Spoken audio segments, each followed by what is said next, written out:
Hi, my name is Dr. Andrew Anson. I'm a psychiatrist and a psychoanalyst here at Atlas Psychiatry.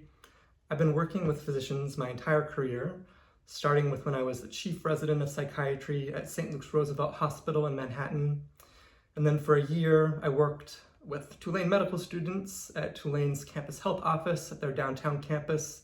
In the last 2 years, I've worked here at Atlas Psychiatry, doing intensive therapy of all kinds with medical students, residents of all different specialties, and attending physicians.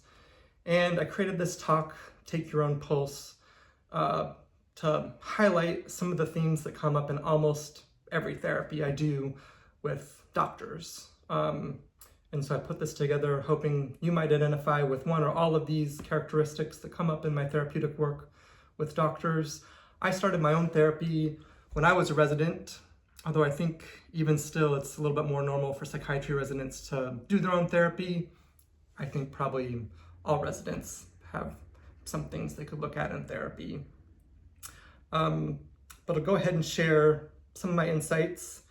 And the 4 characteristics I've summarized here are the need for med school or residency rehab, medical disillusionment, caretaker liability, and the developmental disconnect. So the first theme of this talk is surviving medical school or residency and the need for rehab from those. And the idea is that self-care and passions or parts of self are sacrificed in the name of survival during residency and medical school just to get through exams or on-call shifts, and that the work of reclaiming or recovering those parts of self begins only when someone is no longer in survival mode. And I find that that's something that doesn't happen automatically just because somebody has finished their training requirements or passed their boards or passed their step 2. It tends to be a process of soul searching, of being able to recover some things that were really lost. And the reality of this came to me or was introduced to me when I was a 4th-year medical student doing an elective in narrative medicine with Dr. Rita Sharon at Columbia University.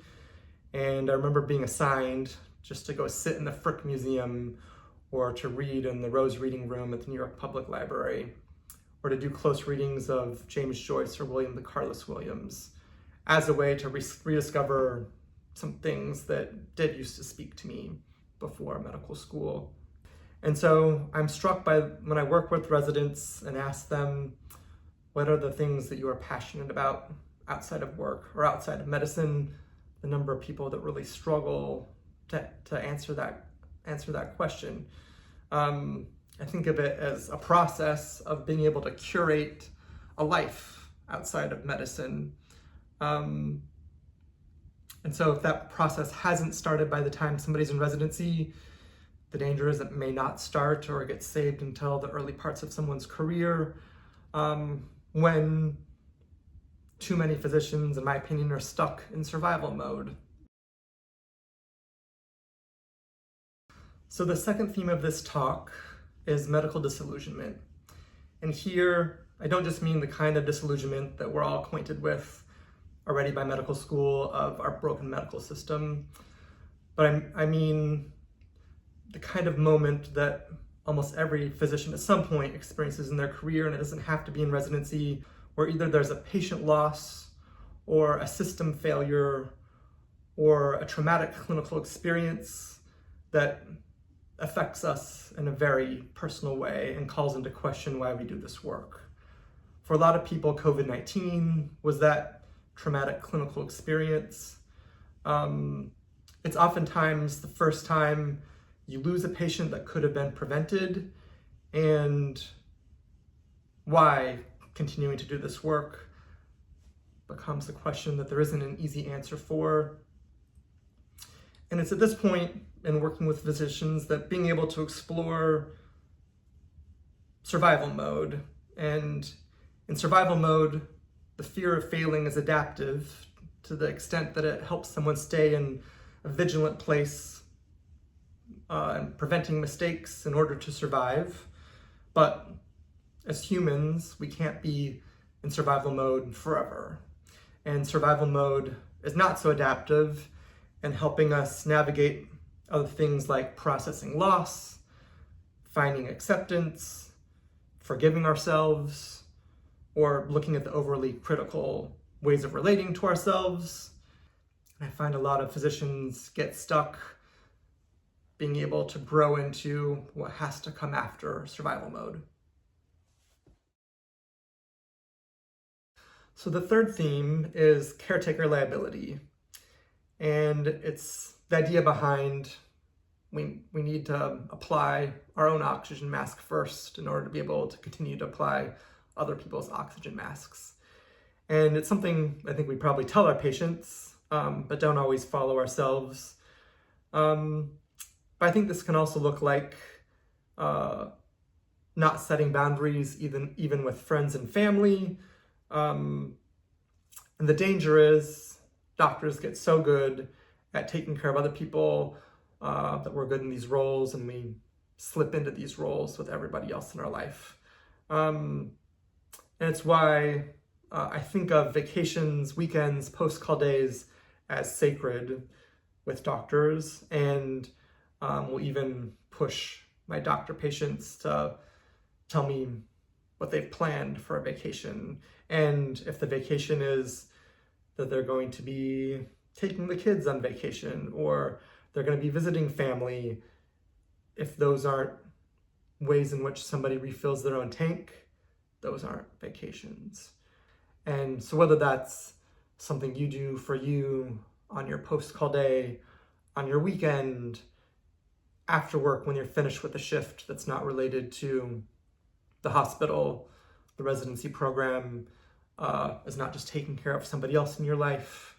Being able to learn some boundaries that are sustainable, that could work to ensure somebody doesn't become burned out as they go on to be an attending physician. There will always be people in your life that look to you for some kind of care, and if there isn't a way to examine the ways in which you're taken care of, even more than just your patient load at the hospital, this becomes a recipe for burnout and a career that's not sustainable. That segues into my final theme that I want to talk about today, which is the developmental disconnect. And this is my way of thinking about the phenomenon that I often see in my MD patients where they were parentified children, meaning at some early age, they either cared for parents, or were attuned to the emotional needs of parents, or were left to take care of siblings. And it's an inversion of roles in that childhood is supposed to be the time where our own emotional needs are prioritized by parents who are able to care for us, and it becomes a blessing and a burden. In this profile that I'm describing in broad brush strokes, it involves being overly attuned to the needs of others, especially the emotional needs of parents or authority figures, as if by taking care of the people that are supposed to take care of us, we might then and only then get our needs met. And if we don't take care of those people, there's a risk that we don't get our needs met.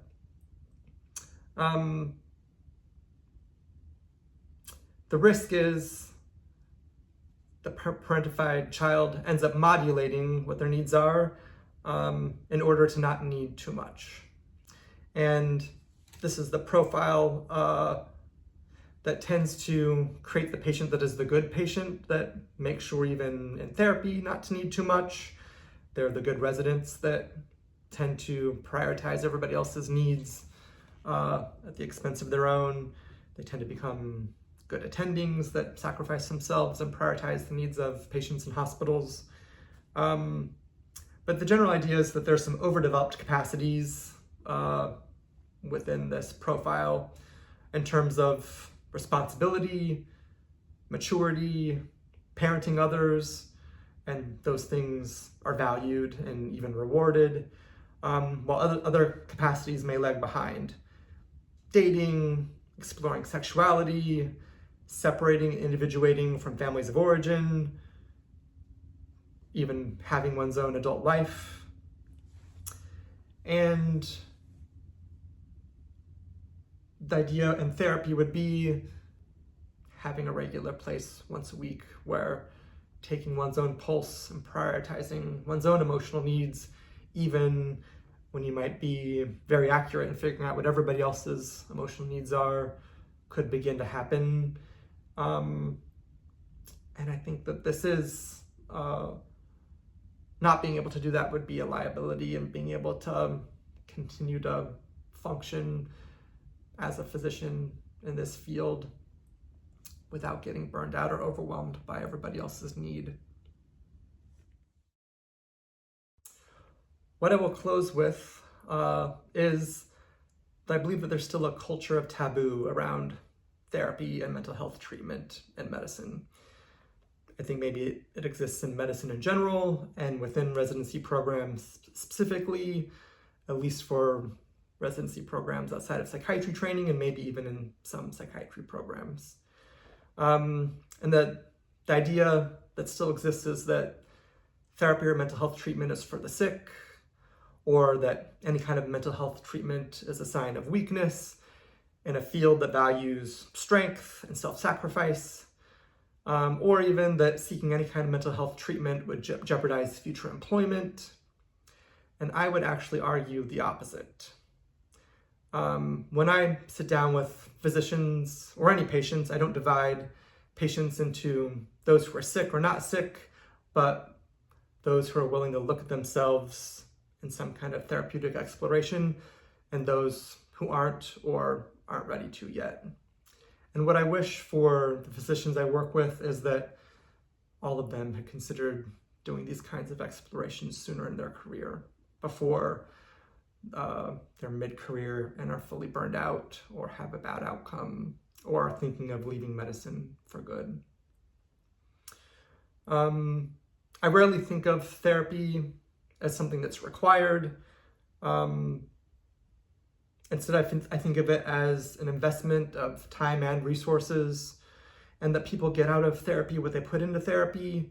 I do think most people have some things they could probably explore along these themes. So if you've never thought about it, I would invite you to think about it. The idea of taking your own pulse vis-a-vis therapy is that it might actually improve your chances of a future in this field, to the degree that having a life, having relationships, having passions, and having boundaries actually protect against burnout, against disillusionment, and aid in resilience when shit hits the fan. So if anything I highlighted on today are things you identified with, or you think you would like to talk with someone here at Atlas Psychiatry, I encourage you to reach out for a free initial evaluation.